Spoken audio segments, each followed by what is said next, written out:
Hi everybody. I want to follow on from talking about the different eyes, the 7 eyes that go up the forehead to the back behind your hairline. And today I want to talk about the 5th eye. The 5th eye is really important because it's in the center of your forehead there.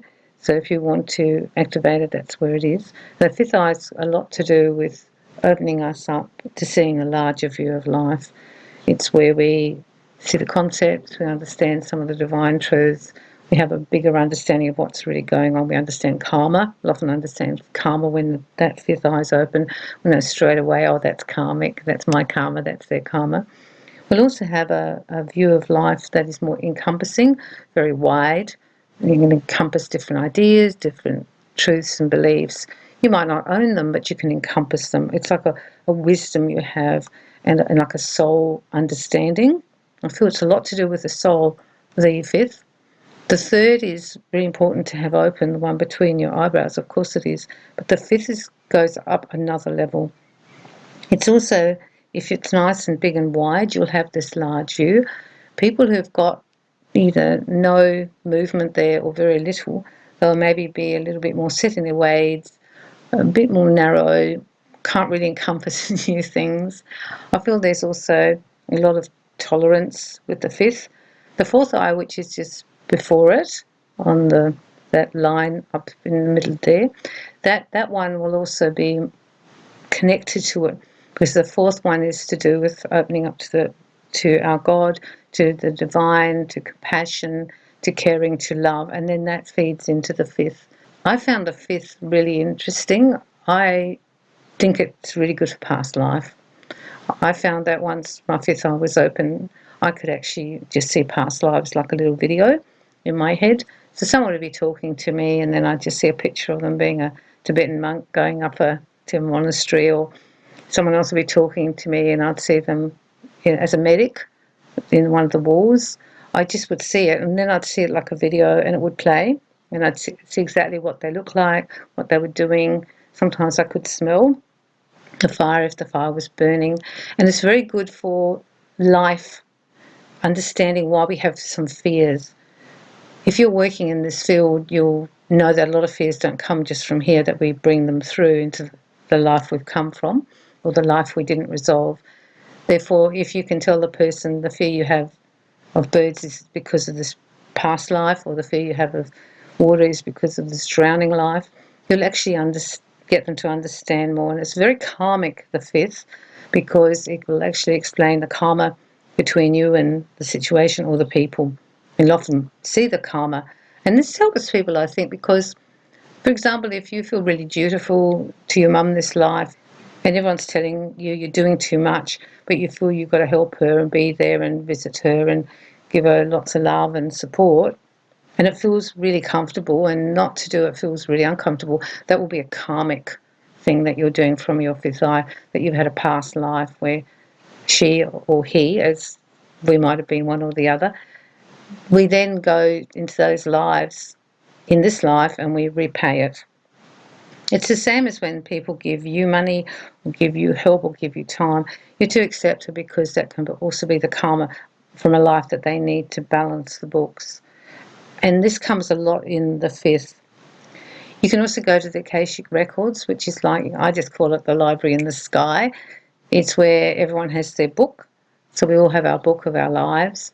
And when you read someone, or you're using your 5th eye and you see the past life, you're actually reading a chapter of their book, in a sense. You're seeing it. And you can actually ask to go to your book.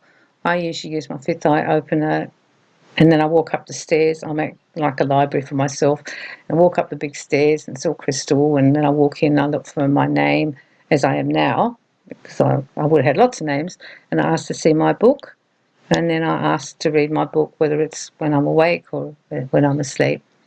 The past life viewing is very, very powerful. It explains so many things. It also explains what your lesson is for this life. If you're here to learn tolerance, or you've chosen an illness so you can understand what that feels like. Many very evolved souls are actually doing very, very difficult lives because they are trying to ascend in love. When you open it, the best way is, I think, is to massage that area there. It's in the middle of the forehead. Massage and ask your guides to help you open it. You can also do a meditation, which I often do, which is I open my first eye, the real one, the second eye on the left, the right and left. Then I go third, fourth, fifth, sixth, seventh. I actually go eighth as well. You just open them up, see them opening and filling them up with light. That's all you have to do. And you can bring the light into them as well. You can do that. But with the fifth eye, anyone who can do past lives, what I've noticed when I've checked people who do past life work, they have a really, really big fifth eye. It's really large. And because you need that to bring in a lot of information. The fifth eye is also good for your viewing, like remote viewing. I find that it's really good for that. That means when you're not there, but you can pick up. For example, your friend rings you, they've hurt themselves somewhere, and remotely you will use your fifth eye, because remember, it is an eye, to remotely work with your third and your fifth to see where the damage is. I'll often see it like it's very red there, or it's inflamed, or it's a bit dark, and then I'll send healing to it. This will help you when you want to do remote healing and also remote viewing. If you want to check in on someone, see if they're all right, you can just tune in and then send some love to them. The most powerful part for me and the most exciting part for me was the past life, because I found that just so visually interesting to just see all these people. And it was really funny because some lives, I read someone the other day and I was telling her how someone she knows in that life had like blonde hair and very good looking and blue eyes or whatever it was, and they'd been an athlete, and then in that read she'd said he looked like that this life, which was really interesting because you don't always look the same in the life, but he obviously did, this person we were talking about. And you can have that too where it all makes sense, because once you do the past life read, you know why you're so interested in Egypt, because you lived in Egypt or Tibet or South America. We'll have these places we want to go back to. We have like a homing pigeon thing happening because they were lives where we did our work, and they were probably good lives for us. You'll also find your past lives will be in your house. Have a look around. Maybe you collect blue and white china because in that life, in that Victorian English life, you're very happy. Maybe you've got crystals everywhere. Maybe you have Japanese things because you were a samurai. If you have a look around, maybe you like eating certain types of food, and that's to do with where you lived in those countries. Or maybe you want to go back to certain countries. I want to go back to Bora Bora because I know I'd lived in those areas before. And I could see myself in the canoe and with my little dress thing on in the canoe swimming in the water. I could see it. So when I went back there, I knew I'd already been there, which is really interesting. And that's the other thing, when your fifth eye's open, if you go somewhere, you'll get like the deja vu. Because we've been to a lot of these places, especially if you travel to places that you could have lived. I've even read people here in Australia who were living an Aboriginal life, and therefore when I read them I could see what they were doing. You don't have to have just the old history of Europe to pick up on those things. Enjoy opening it. Massage it quite a lot if you want to. Not that you hurt yourself, but just massage it and bring in the light and ask your guides to help you to open up the fifth eye.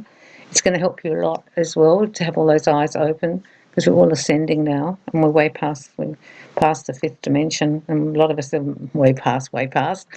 And so this is going to actually help you to connect more. And I think you'll find it really interesting and really, really exciting. I was really excited when I activated my fifth eye more, and then I could use it to see. And it's a very, very, like a really visual, I found a really visual eye, that one. To me, the fourth was a lot to do with how I felt and the compassion and love for mankind. And the third was more like seeing the truth and realizing what was really going on and picking up on my intuition. And I would do that. But when I got to the fifth, I found it much more visual because of the remote viewing and also because of the past lives, seeing the lives. Enjoy opening it up this week. And if you've got anything that happens and you see the light coming in, or when you're doing your meditation, write me a little message. I'd love that. Okay, wishing you a lovely week. And I'm sending you lots of love and light.